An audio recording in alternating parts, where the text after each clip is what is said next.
Hello, and welcome to another episode of Defining Your Brand podcast.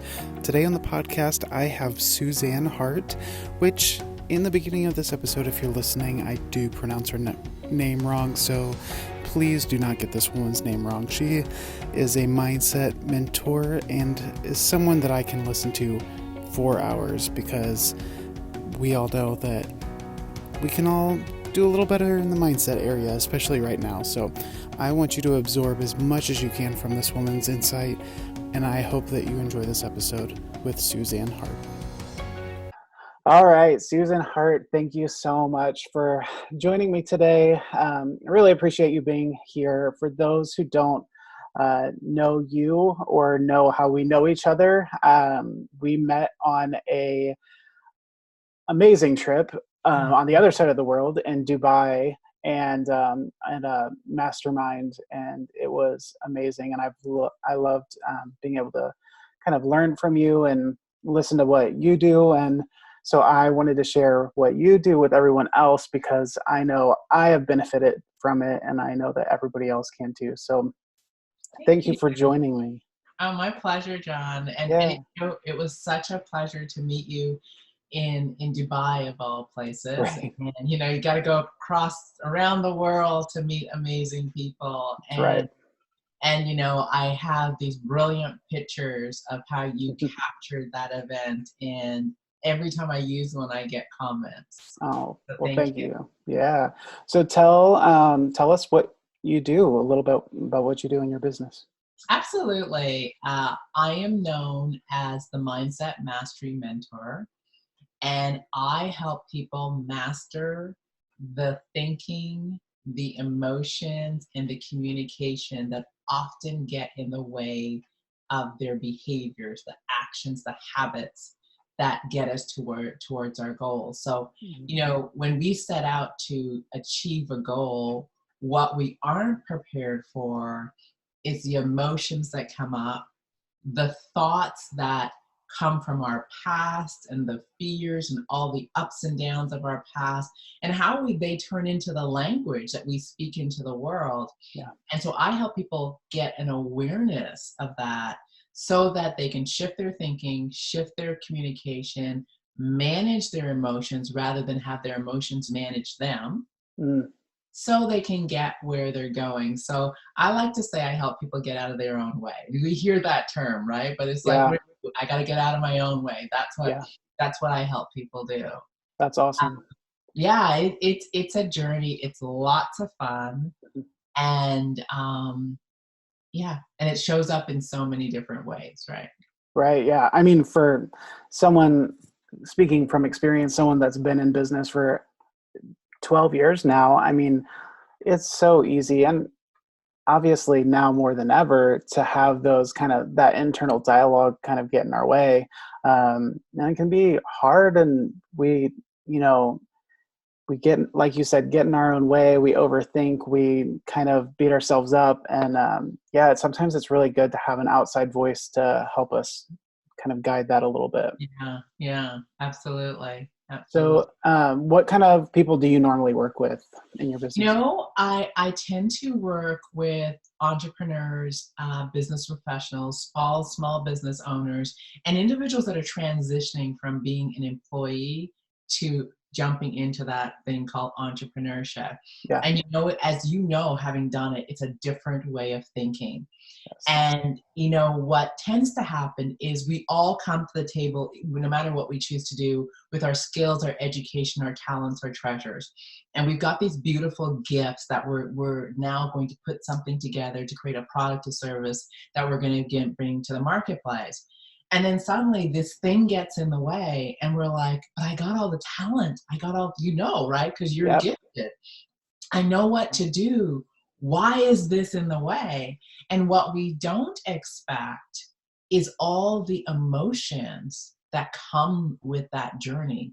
We don't expect all the thoughts that trip us up. Mm-hmm. We don't expect, that we don't actually have the habits and the self-mastery that we thought. So, oftentimes one of the biggest things that people talk to me about is, I used to do so well in getting things done when I went to work. I used to like get things done. And it's suddenly like, now I have free time. There's no boss. There's no one telling me what to do. And I Right. realize I'm doing nothing. Yep.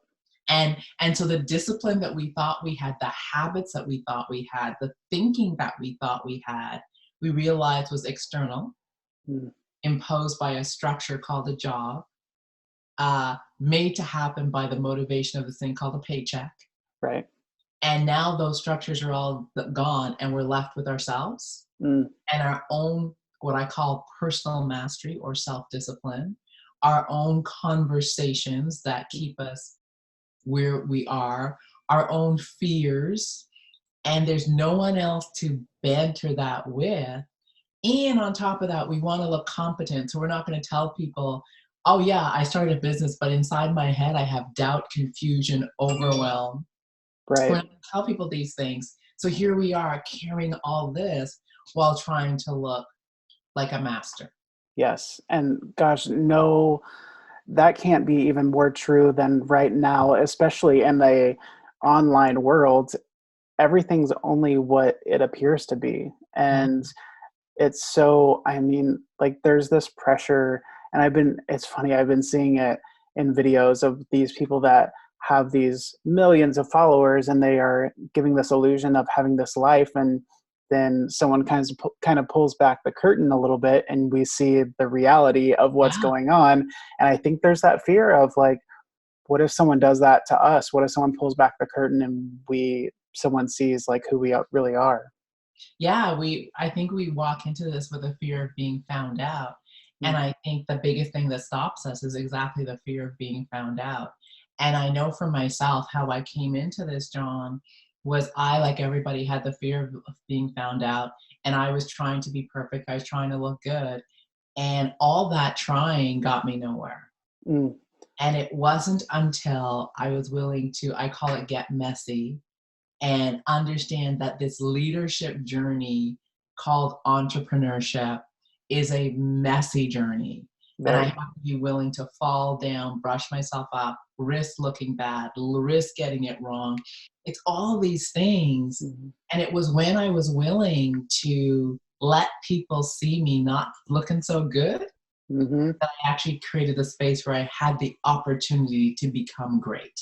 Mm, that's good. And so I'd love for you to kind of take us back to the beginning of when you started. Kind of how did you get from where you started to where you are now, and what did that journey look like?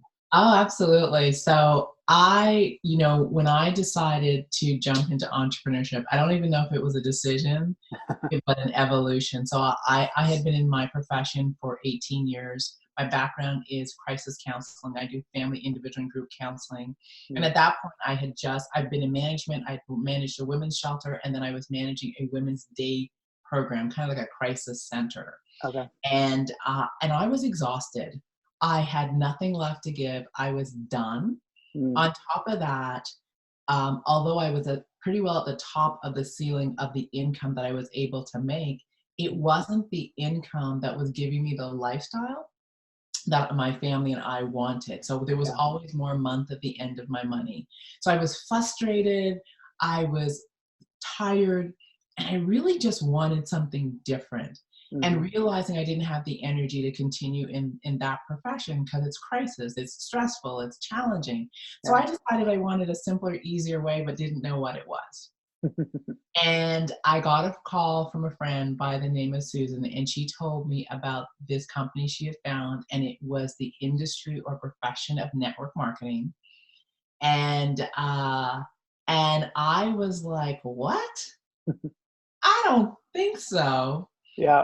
And I told her no. And 7 phone calls later and some information, I took a leap of faith. Now, I took a leap of faith, John, because one, it was a health product. I'm a former athlete. I kind of know nutrition.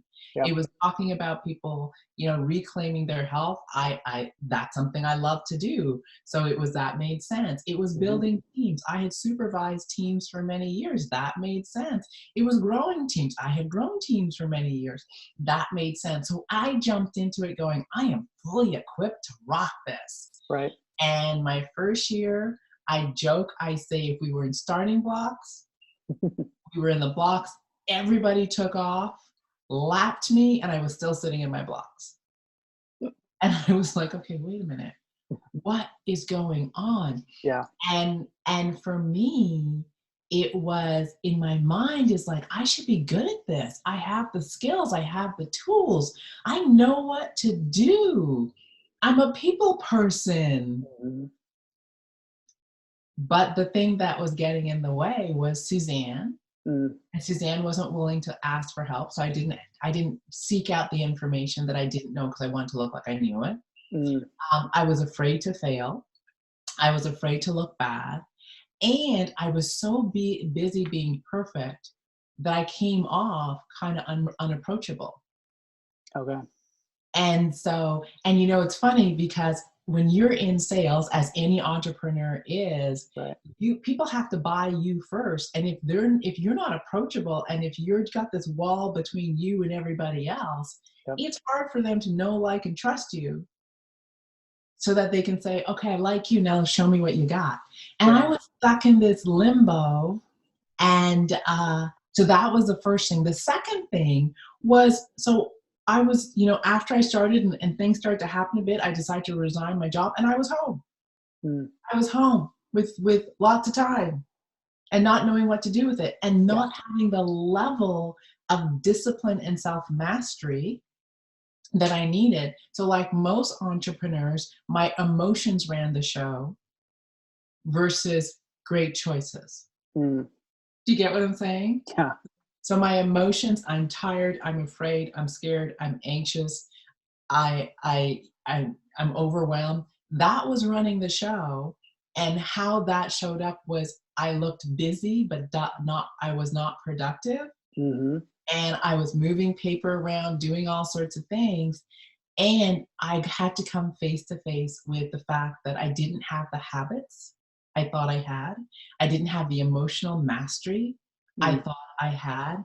I didn't have the ability to manage the conversations that were running in my head, tell me what I couldn't do, tell Mm-hmm. me how things were going to blow up in my face, telling me all these things, telling me cautious, don't go over there, it's dangerous over there. I didn't know how to manage all that. Yeah. And so that was in the way. And Mm. that's all me. So mindset mastery, how I got into it, was my journey of learning how to manage my own internal dialogue. Yeah. I learned to manage my emotions so that my emotions were not making decisions that affected my future or my present. Mm-hmm. And I also managed to really get mindful about what I was speaking into existence. Mm. I was speaking things into the world that were based in worry, fear, anxiety, past, and they weren't empowering. So I had to really begin to do that personal work. Can I ask, what were some of those things that you were speaking into existence? Because I'm Uh, sure there's a lot of people out there that are doing that. how many people listening worry, Mm. right? Yep. Worry about what you cannot control. So even now, you see a lot of worry in the world, a lot of worry, people looking down the road Mm-hmm. and making up a story about what's going to happen, and then living like that story is an absolute future. Yeah. Control, thinking that I've got to be able to control all these things. And so people are talking, like, we're watching and we're angry and we're frustrated. It's because we feel out of control.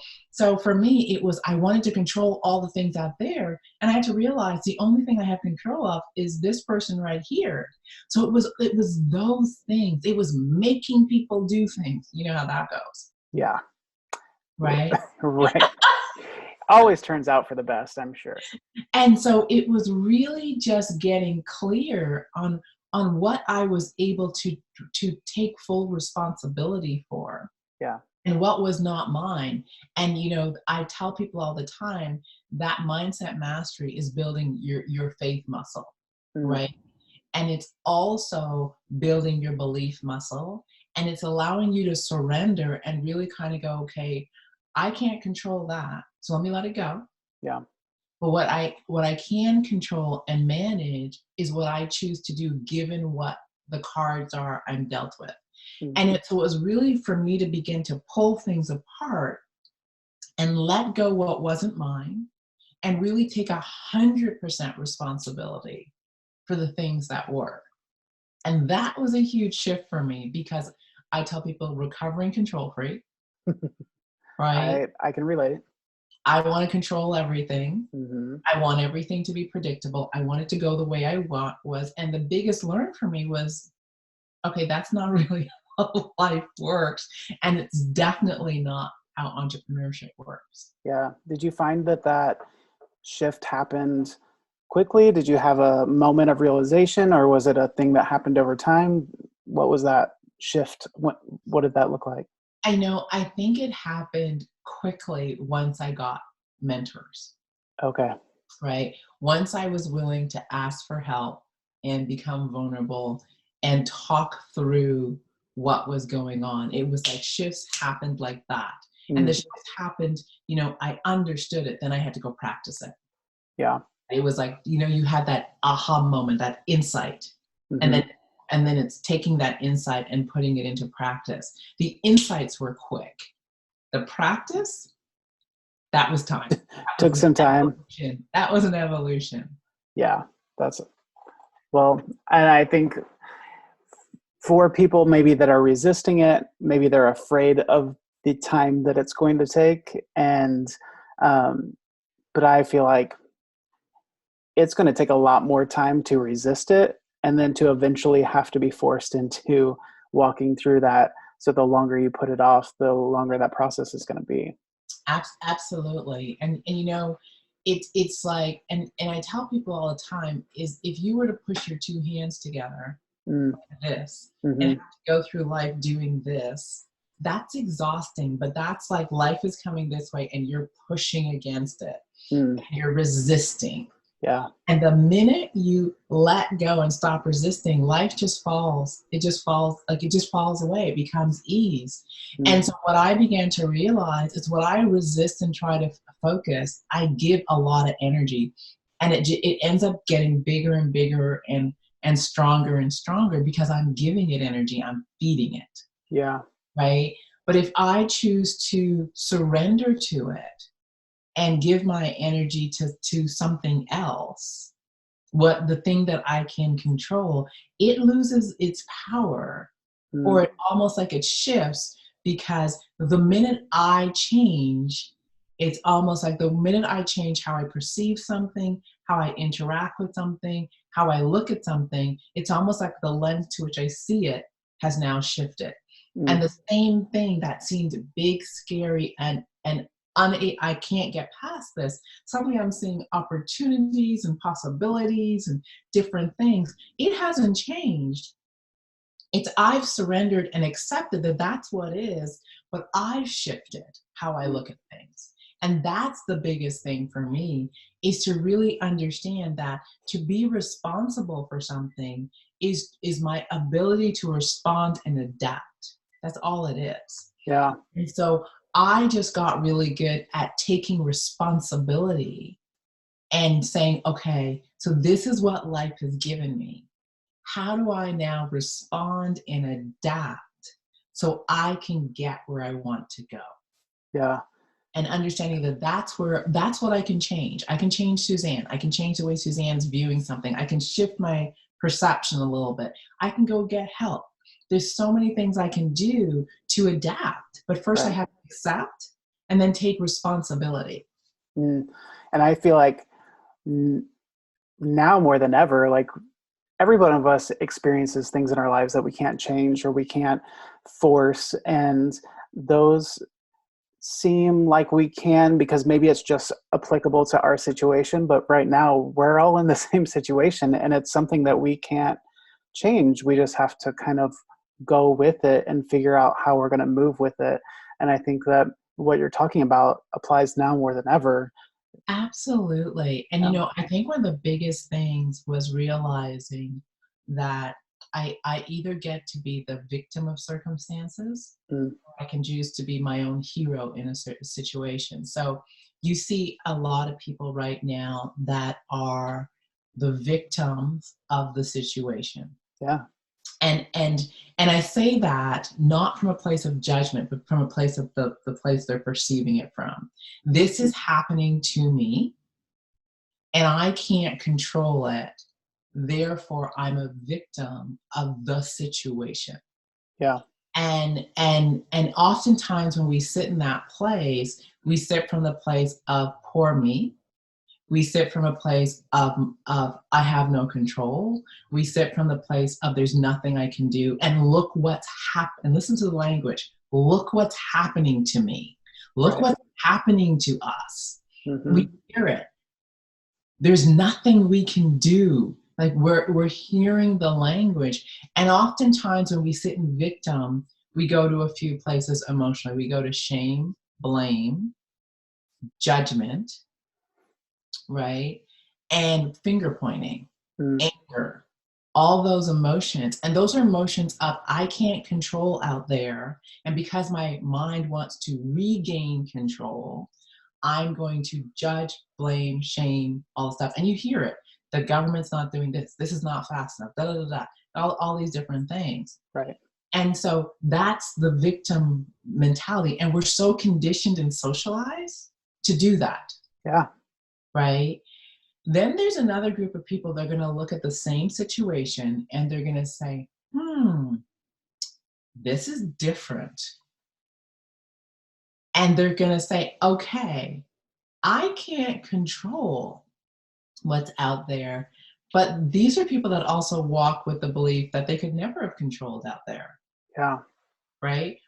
And they've been accustomed to what's out there being predictable, but suddenly it's unpredictable. So now they're looking at it and saying, given that things are unpredictable and given that things are shifting, what can I do to, one, adapt, grow, learn, or create an opportunity? In order for that to happen, you have to start from this place of I'm going to empower myself. I'm going to take responsibility for how this is going to turn out. And I was going to ask you, like, what can people do? So how does that conversation go internally with a person to get from the point of this is happening to me to what can I do? You know, I think it's the first part. And the difference is there are people that are looking out at the world and they're feeling that they've lost control, right? I've lost control. And the one thing I say to that is that understand that we've never had control. Yeah. Right? What we've had is predictability. I can get on the highway and predict that if I get there at 9 o'clock, there's going to be traffic. Right.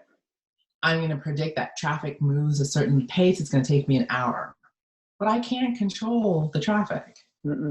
I can predict that when I walk into work, I'm going to have a job. And at the end of the day, I'm going to get a paycheck. Can I actually control that? No. Right. Because at any moment, your boss can say, we're closing, there's all these things. So life has been predictable. And I want to make that distinction so people really get it. It's predictable. We've never had control. So what we've lost is our predictability. Yeah. If I understand that I've never controlled it, I've just lost what's predictable. So the second thing is to accept. And this is where people are like, I don't want to accept this. You hear all the people, I want to go. We see people, they're not social distancing. They're in the parks. They're doing things. They're like, we've got this virus. And there's people in denial going, I'm not going to do that. Right. They're not accepting the reality. And so the second step is to accept what is. And I always go, analyze the data. Don't make a judgment about the data. Just accept what's true. And I say, I used to be a court worker. And when I'd go into court, the judge would always say, I don't want your opinion, Ms. Hart. Ooh. I want the facts. Give me the data. I want you to interpret the data. What did you see or hear is all he's interested in. Right. Right? So what's the data? What is it that you're about the data that's real that you are required to accept? So we know that we have a virus. We know that social distancing and people isolating themselves has been allowed cities to contain it, right? We know that we kind of have an idea of how it's transferred. So we have some data that's real. If I'm going to accept that, the question now is, what will I choose to do in the face of the circumstance given the data? And the next step is to really ask yourself, what can I do given the circumstance? And it's interesting because I was speaking with a friend and she was going through a little bit of overwhelm. And I said to her, what can you do to get the answers that are missing for you? And she was like, oh. And I said, so what answers are missing for you that's creating the overwhelm? She said, I don't know how much money I'm going to have coming in. I don't know what I'm eligible for. And she had all these questions. I said, okay, so spend this week not living in the land of I don't know, but getting these answers. And it was the one thing that she could manage. She could take responsibility for. Answers are missing. Because really what she's saying is, I can't build a plan as to how I'm going to manage this situation until I get answers. So she called, she found out how much she was eligible for. She called and figured out how many weeks she was eligible for unemployment because her boss had shut their doors. She went through she created a budget and figured out how much her monthly expenses was versus how much was coming in. She looked at her deficit.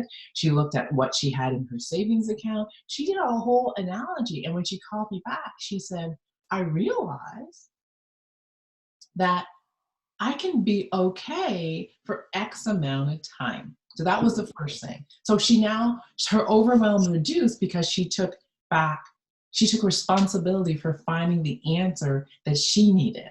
Right. And I think taking emotion out of it too, a little bit too. Right. Just what do you need to know? What data are you required to have to give you a plan?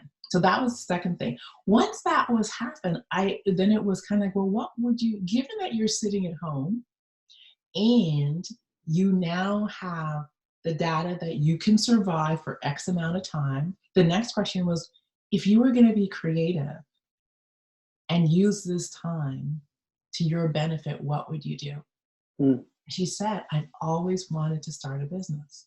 Well, you're sitting at home. Someone's going to pay you for a numbered period of time. You're eligible for unemployment. No one could ask for a more perfect storm if they want to go into entrepreneurship. You've got money coming in for 40-some weeks. What would you like to do? And suddenly there was excitement. Now, notice nothing changed out there. Yeah. What changed was in here. What changed was she took responsibility for finding solutions for herself that put her at peace. And once she found peace, and I call peace this blank slate, right? Once she found this blank slate, she could take out her own paintbrush and start painting on that blank canvas, to which she did. And a few days later, she had a name for her business. She had a mission. She had a purpose. And what was beautiful was she's had this burning desire to do this thing. She has not had the opportunity. And suddenly, by just chance occurrence, an opportunity has been presented to her better than she could have ever created. And what started out as a thing that was happening to her, it was actually become something that's given to her an opportunity. It becomes the catalyst create this beautiful change. Yeah. And the thing was, all that shifted was she accepted, she took responsibility, and she chose not to be the victim in this situation. And I say, oh, you're going to choose to be the hero in your life today. And she was like, yes. And so for that, that's all mindset work. Because all she shifted is she's done what she needs to do to manage her emotion. Yeah. She shifted her thinking. And because she shifted her thinking and her emotions, it changed her communication. And now it's going to change her actions and what she's creating in the world. And she's excited. Yeah. Right? So, yeah. Today's sponsor is brought to you by Live Well, Love Well Apparel. Live Well, Love Well Apparel is a t-shirt company, but it's not just a t-shirt company. I mean, how many times have you bought a t-shirt and that you've loved, but it's actually not doing anything other than just being an extra t-shirt in your closet? How many of you have bought something to support a cause or support an organization, and you bought something, but it may be something that you never wear or never really cared about? Live Well, Love Well Apparel is changing that. So how it's doing that is that it is designing t-shirts that you actually want to wear. This material is soft, it's got tri-blend material, it's comfortable, and it's just an amazing t-shirt and something that, like I said, you want to wear and want to pair with other things in your closet. And not only that, but it's a company that gives back. So this company right now is donating the proceeds to No Kid Hungry. No Kid Hungry is an organization that helps kids that may not have access to food at home. So when they go to school, that they have a meal that's provided for them. Right now in this pandemic, though, kids don't have that opportunity. They're not at school where school lunches are provided. So No Kid Hungry is making sure that these kids that normally have food provided for them still have a meal. So go check out Live Well, Love Well Apparel by going to lwlwapparel.com. Well, I mean, I feel like we just got mentoring just by listening to you talking. So to bring it back to what you do, essentially, I feel like what you just did, what you just laid out is what you do. Absolutely. I think my desire is to show people how to get unstuck, right?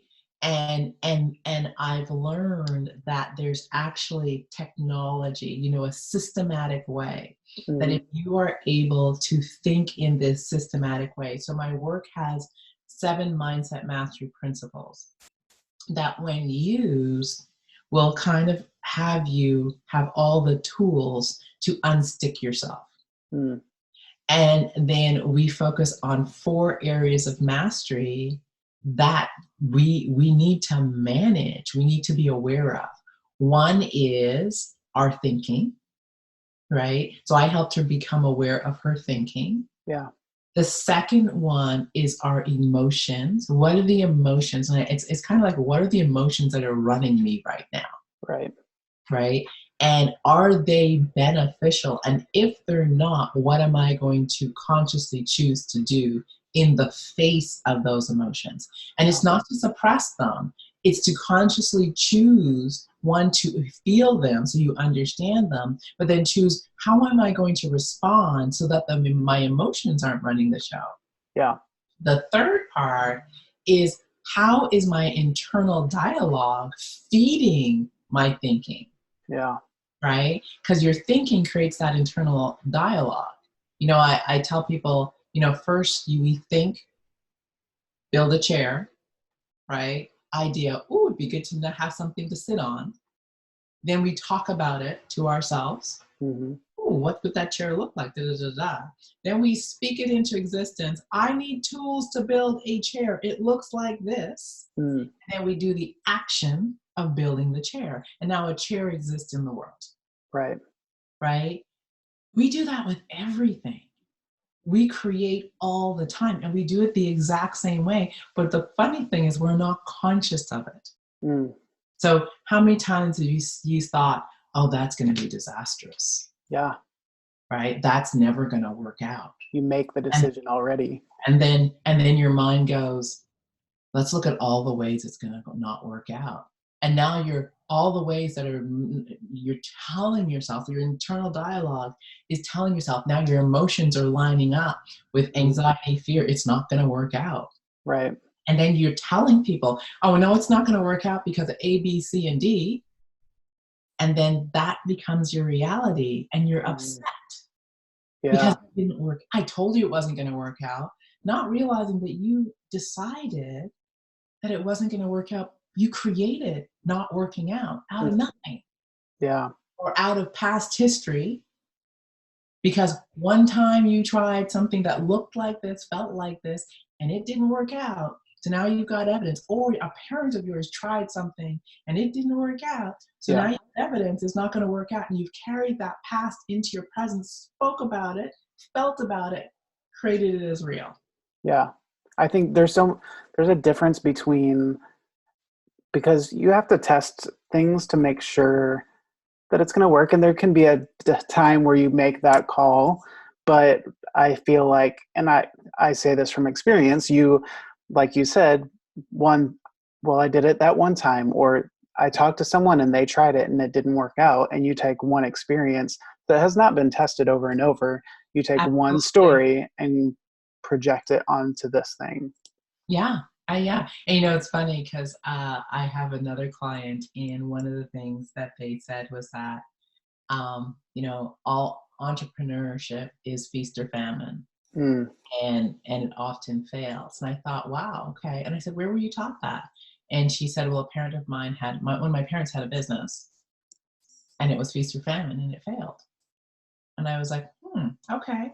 I said, do you happen to know any other entrepreneurs that are successful? And she rattled off yeah, handful. Like, it wasn't like three. right. Like, almost everybody she knew was an entrepreneur. And I said, so one person versus 20, and which one is running you right now? Mm. And he went, oh my goodness, right? Yep. But that was her first conditioning. Mm. And she didn't really take the time to look at all the evidence that Yeah. was contrary to the conditioning that she'd been raised with year after year after year. Although she had all the evidence, she wasn't paying attention to the evidence. Yeah. Why do you think that is? Why do you think that one story dictated that versus the multitude of others? Because she had an emotional experience with it, Mm, right? She was the child who probably got told, no, we can't have it. We can't do this right now. She probably has the experience of feast or famine emotionally. So right. there's emotion attached to something. And if you want to teach someone something, Mm, have them have a cellular emotional experience, and you've anchored it. mm, So she's had that emotional experience. So it is real versus knowing that there's all these people that have success, yeah. right? Makes So sense. So in your business, do you do one-on-one coaching, or do you do groups, or what does that look like for you? I do both. And I will tell you that I have a love for group coaching. Okay. I love the synergy of it. I love the ability to have people feed off each other's learnings. I say Mm, that in a group, I get the privilege of facilitating a process, mm, allowing the students to be the teachers. mm, So I get to ask great questions, yeah. bring great, thought-provoking content, Mm, and trust that the participants, the people participating, will participate in such a way with their own brilliance, their own talent, their own knowledge, and also their own need to learn and figure it out, that they will become each other's teachers. mm, So I get to I facilitate a mastermind, if you will, and then we give homework, and so people get to go live what they've learned in their life, and it's what they bring back after they've tried it, struggled with it, got their roadblock, had their emotions get in the way, have like all those things. It's what they bring back and share with each other that creates the teaching. So group work is wonderful. I run a retreat that's a group setting that's more intimate and small, and then I run a mastermind, which is a little bit bigger. And then I do one-on-one, and okay. one-on-one tends to be individuals who have done some work, they're in their business, and they're probably stuck somewhere Mm-hmm. in an established business or process, and they're looking to really peel back the onion, and they're really looking for a deeper dive in that specific area. So Gotcha. we do that. I do that, and then I also help. I work with speakers and people who are writing programs, because what most people don't really focus on is when you're writing or developing a talk, you want to get into the mindset Mm. of of your audience, the person you're intending this for. Yeah. You want to be able, particularly with programs, you want to be able to activate and understand their pain points and all these things. And that's mindset work. And so I help people really kind of unpack that so that they can write processes and speak and talks that are very much in story, because stories are emotional, that allow people to have an experience that allows them to peel back the onion, if you will, and have a connectedness in a very real way. So Yeah. So in your retreat, where do you usually do those? my retreat moves every year. Okay. So it is a 1 week wellness retreat for entrepreneurs. So I tend to bring the hardworking, result-driven, first to arrive, last to leave, overproducer, forgot about me, my cup is empty, and I'm tired. And who am I? That person. Yeah. It's the person that you can count on. They give to everybody else and they forgot themselves. Yeah. So I tend to work with that group of people. And it's really about the reset of wellness, health, and fitness as their foundation to give. So I'm of the belief that we can't powerfully serve and give from an empty cup. Yeah. And usually when we do so, we end up quite resentful. Yeah. I know. Wondering why is no one giving to me? Well, that's what you taught them to do. So we help people really learn the importance of filling their cup up first and learning to give from their overflow. And so that's a 1 week process. I call it a juicy conversation. I always bring people to beautiful settings where we're like villas and great meals and beaches and so on. And it's a cross between excursions and a great transformational conversation. It moves every year because when I built it, I was like, I love to travel. Right. So I'm going to take people with me and we're going to see the world while doing some transformational work. So it kind of serves both. And I think the other part is oftentimes when you're in when you're in the middle of creating something, you're pouring everything you have into that thing. And oftentimes you don't have the opportunity to go on vacation. You don't have the opportunity to do your self-care. You don't have the opportunity to do those things. And I thought, wouldn't it be nice to give a new entrepreneur or an entrepreneur that's in the middle of creation the opportunity to go away and learn, but also get pampered and go for a massage and go to the spa and go to the beach and do fine dining and do all the things that that's the vision. That's kind of why we do what we do. We have a vision for our life. Why not allow them to live a piece of their vision while they're still working on their business? So that's kind of we roll through in Dubai. Chef Roan, those meals, oh my goodness, right? Yeah. It was like, and we felt like kings and queens. Yeah. Every different food came out. So it's that kind of experience, and it reminds us why we're working so hard. It reminds us as why we're going through this sometimes painful growth. Well, this is the reason, so we can experience this beauty in life.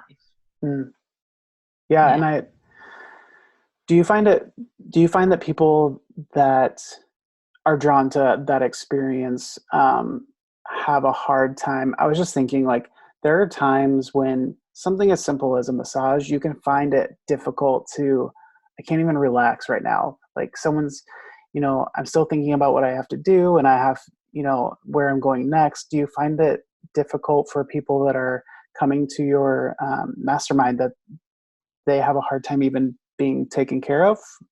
It's interesting. The other reason I chose it to have it be away. And some of the rules is leave your cell phone in your room, leave your computer in your room. You can take notes. I have a journal, so people are writing, and I try to have them unplug. And it usually takes a few days. So our first day is usually just excursions to have people unwind and unplug and disconnect, because we have a hard time doing it. Yeah. And so it's usually once we get, a day or two in, that people are ready for a massage. We do a massage we do a spa day on the second to last day, and there's a reason for that. Yeah. And so it's really, on having people unplug and talking through the importance of disconnecting, Yeah. and the benefit of disconnecting, and how much stronger you are when you come back to produce, and really talking through that, there's a reason why there's a Sabbath, right? There's a reason God rested on the seventh day. And if he needed to rest, chances are we do too. Yeah. And so it's really talking through and having those conversations. And people know it intellectually, like we know it. But when we're caught in the pressures that come with production, it's hard to be able to do that. And it's really, looking at productivity and understanding that we all have a threshold. And if you work beyond it, you're not any more productive. You're just there, right, doing stuff. Mm-hmm. You're not actually producing more. Yeah. Right. So yeah. Just busy for the sake of being busy. I mean, I find I catch myself doing it, but I hear it all the time. It's like, oh, how are you? I'm busy. It's like just the natural to say, I don't know if it means like I'm working on something, I have value because I'm busy. Yeah. And I teach people who work with me the distinction between busy and productive. And I think if you say it, it sounds so much different. I'm busy, I'm productive. And so I tell them that when people ask you how you are, you're like, I'm blessed. I'm really productive this day. And I'm grateful that my plate is full. Yeah. That's what we want. We want to be productive with that plate, that full plate. I don't want to be busy. Right. Busy will steal your life. It'll steal your existence. So it's really, and again, what we speak into existence, right? So I used to speak into existence, I'm busy, and I was running. Yeah. I was running. And when I got this job was when I decided to transition from working for someone to working for myself. But I was caught in that middle, when you're in the two boats, I'm working and I'm doing my own business. And I had to make a decision. So I decided I was no longer going to work the amount of crazy overtime I used to work. Right. So in order for that to happen, I had to become super productive. What was amazing to me is I had been working overtime for years. Like, it's embarrassing how many years and how much overtime I was working. Yeah. And the moment I made the shift from productive to busy, from delegating, and it all doesn't have to be done by Suzanne, and asking for help, I was able to produce the same results and better without doing the overtime. And I had to ask myself, okay, well, what shifted? What shifted was here, right? Yeah. I chose to figure out how I can produce more in less time. And once I made that my focus, I actually created it. And I remember when I was just before I left, I would sit in my office literally with not a lot to do because I had become so productive. But I also became great at delegating and really adding value to other people's lives, because we don't get how much value we add into people's lives by giving them purpose and asking them to contribute to us. Right. Right. And the team I was supervising became the most productive. They were skilled and talented. And because I was giving them opportunities to live in their brilliance, they were producing at a higher level because they felt valued. Yeah. So, but it was a shift of, I need to be more productive. Therefore, everything doesn't have to be done by me. And I realized that the best managers and bosses tend to it's the need to make yourself obsolete. Yeah. And no one wants you to go at that point. Right. But when you don't get caught in being needed, but you make other people look really good and feel needed, Mm, that's when people don't want to let you go, right. That's good. right? Yeah. Well, do you have any I mean, you've given us a wealth already of information, but I'm curious, like people that are in this space of overwhelm and especially entrepreneurs, or maybe it is the person that has a job and wants to be an entrepreneur, like where do people start? Because I feel like that's where people get stuck in this Yeah. time right now. Can you speak to that? Yeah, it's interesting because whenever someone comes into our mastermind, the first thing we do is vision casting. Mm, And I tell people, you've got to know where you're going to actually know where to start. mm, And I said, and it's not just knowing where you're going, it's knowing where you're going. Right? So it's yeah, casting a vision that moves you, that yeah, is so crystal clear that it pulls you into action. So, and I'm talking about what does it taste like, feel like, smell like what's the energy of it? So first casting that vision. hmm, And then from that is really beginning to ask yourself, what are the major things that need to happen to make this vision a reality, to yeah, pull it into existence. And when you've got that, then I tell people, take your first year and go, what do I need to do this year to take some steps closer to that vision?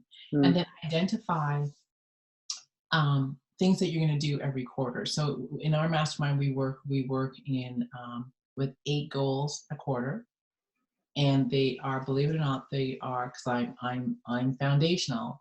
So 2 health and wellness goals. What are you going sure, to do to take care of yourself that you haven't been doing? mm, 2 business goals. What are 2 things you're going to do? 2 or 3 things you're going to do to move your business forward? Crystal clear, mm, specific, and measurable. Then we work with 2 financial goals. What will you do with the money that comes in, and what are you going to do? And then we talk about 2 freedom goals. What are 2 things that are going to remind you of your vision that you're going to do? So now mm, people have, I call them targets rather than goals when you're in the mastermind. I go, you now have 6 things that you're aiming at. yeah, Now you're going to take those 6 things and you're going to build out an action plan for each one. And then you're going to get laser focus on those things. And I tell people, we work with 3 things a day because we can't really accomplish more than 3 things a day, yeah, right? And laser focus. And I go, if you're the person with the massive to-do list, it's almost like you always feel like you're never getting things done, you never feel good. But if you just go and you say, oh, I'm gonna put 3 things on that list today and 1 task, 3 outcomes and 1 task, and you just go and check, check, check, you'll go into the next day empowered. But think about it, by the end of the week, that's 15 things, yeah, right? But it's really getting that laser focus. It's really um, creating a way where you're so focused that it calls productivity into play, mm, versus you've got so much that you want to get done that you haven't chunked it down enough that you're sitting in overwhelm. yeah, We kind of map it out, and then I request that everybody builds a schedule, and everybody, you know, they don't want to. yeah. I know that feeling. And I'm like, you know what? We all need a schedule. Yeah, It creates the freedom that you're looking for. And mostly when people do it and they get their morning routine, their evening routine, and their day mapped out, mm, they realize how productive they are. They realize how much they can get done in short periods of time. So that's kind of like the beginning of it. yeah, And after that, it's really mindset mastery work. It's like managing you, yeah. that you actually respect what you've created. And that's where the fun work happens. Nice. I would like to ask, you spoke about freedom goals, and that's not something that I hear people talk about. And Yeah. so I know you kind of threw that in there, but I'd love for you to just like a brief unpacking of what that is. Yeah, so freedom goals are, I call them, it's the things that make your heart sing. So, Mm, so we go to work every day, not for this thing called paper, which is money. Mm-hmm. We go to work for the things that paper can get us. Right. And it's our ability to get those things that makes us feel free, Mm. right? So travel would be a freedom goal. How many people would they go to work, they save their money so that they can travel? Right. It might be for guys, it's often that car, Mm. right? For women, it's often that dress, the shoes, the whatever. Mm-hmm. There are things for me, it's spa, jazz, and wine. That's my right? Yeah, Spa, jazz, travel, and wine. If I got those, I'm so free. I can respect that.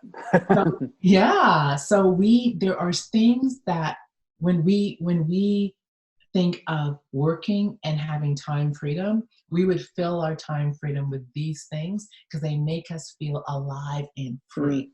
Yeah. And I think that's so important because we get so focused on I've got to pay a bill, and that eventually doesn't drive us to want to do it. We feel like I Absolutely. have to, and that's where burnout, I think, can happen. Absolutely. So we schedule and plan these freedom goals Mm. because that's what gives you the energy in your business. Right. And you will anyone who does it, when they come back from something Mm.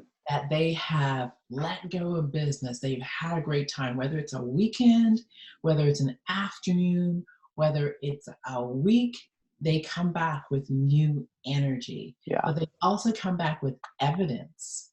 I have evidence as to why I'm doing this. Right. And so for me, I don't work for money. I work for the things that money can give me. Right.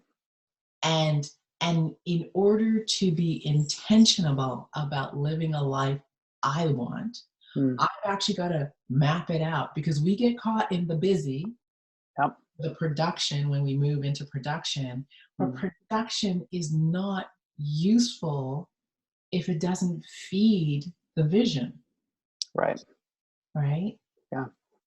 That's perfect. Well, thank you for unpacking that, because I think that that's very important, and I think that a lot of people miss that part of it. They Mhm. think about the have tos before they think about, you know, what's going to make me keep wanting to do this. So And I think it's about what brings me joy and happiness, what makes me feel alive. And how many people know people who've worked really hard all their life yeah. and they've gotten to this thing called retirement, not my thing, I'm not going to do that. But they've gotten to this thing called retirement, Mm. and then something's happened and they were like, I've worked so hard for this time. Mm. And so for me, it's like, why wait? Right. Feed yourself along the journey. Yeah. The journey feeds you back, right? Mm. It's almost like I go do something, it energizes me, I go back and I produce. I go do something and energizes me, I go back and I produce. And it's this Mm. happy dance of one thing feeding the other. And then you're never living in the time of because that's how Yeah. we are trained to live. When I retire, when I do this thing, and when I get to this place in the future, Mm-hmm. no, it's like next month, Right. the end of the year, in 3 weeks, I'm going to Mm-hmm. go feed my soul. Yeah. I can come back happy to produce. Yeah. It's amazing. I went on a vacation like a couple months ago, and it was funny because I was just not disciplined enough to set aside the money. It was just always like, I'm going to go on vacation someday. I can't wait to do that. And I have an app that will actually, you can set goals and it'll categorize your money.